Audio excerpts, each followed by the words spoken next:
ఇప్పుడు అడవుల్లో మనం చూస్తున్న పురాతన మహావృక్షాల వెనుక, దట్టమైన అరణ్యాల వెనుక అసలు రహస్యం ఏంటో మీకు తెలుసా?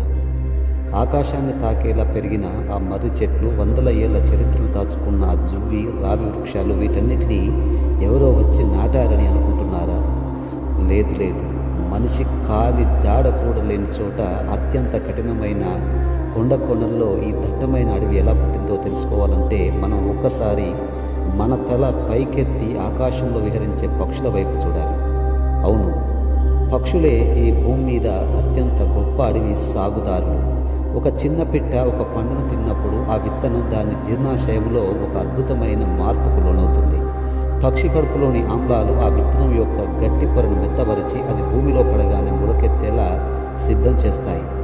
పక్షులు కొన్ని కిలోమీటర్ల దూరం ప్రయాణించి తన విసర్జితం ద్వారా ఆ విత్తనాన్ని నేలకు అందించినప్పుడు దానికి కావలసిన సహజమైన ఎరువు కూడా తోడవుతుంది.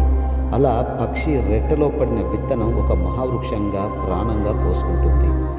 కాలిపోయిన లేదా నరికివేసిన అడవుల్లో మళ్ళీ జీవం పోయడంలో పక్షులు మొదటి వరుసలో ఉంటాయి.